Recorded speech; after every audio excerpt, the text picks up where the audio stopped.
Good morning, Oklahoma, and welcome to Cow-Calf Corner. Our topic this week is an age-old question: what should we expect to take home if we have a calf butchered? This usually comes up about the time the processor has cut and wrapped our carcass, and we're trying to determine how much freezer space we need for the actual amount of take-home product.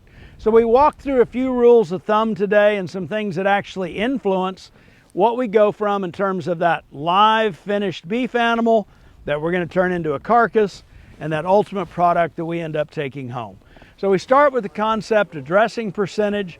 Dressing percentage is basically the amount of hot carcass weight that we have relative to the live weight of the animal. For example, if we butchered a 1,500 pound finished steer today and he had a 63% dressing percentage, the 63% times 1,500 means we have a hot carcass weight of about 945.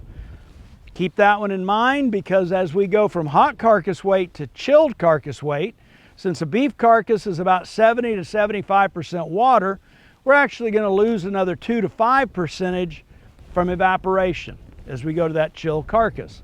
So factor that in as another potential loss of weight, and then think about the concept of going from intact carcass to primal cuts to the subprimals and the actual retail cuts that we wrap up and are in meal ready form. Now here, our basic breaking down the carcass process is done to eliminate most of the bones or skeleton out of that beef carcass, to actually separate fat from lean, thick cuts from thin cuts, tender cuts from those that got more connective tissue, and make these things more user friendly to the point that we're ready to cook them and prepare them for a meal. And so there's loss associated with that along the way.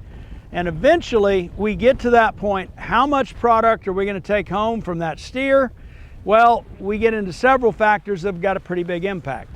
One of those is how fat is that carcass at the time we start breaking it down. Based on how much fat we trim off or leave on is going to influence our take-home yield as well. The degree of muscularity of the carcass is going to play a role. A heavier muscle carcass is going to be a higher yielding carcass in terms of take-home product. Think about this, for example, of a beef type steer versus a dairy type steer that we turned into a carcass. Muscle is going to be an advantage in terms of yield.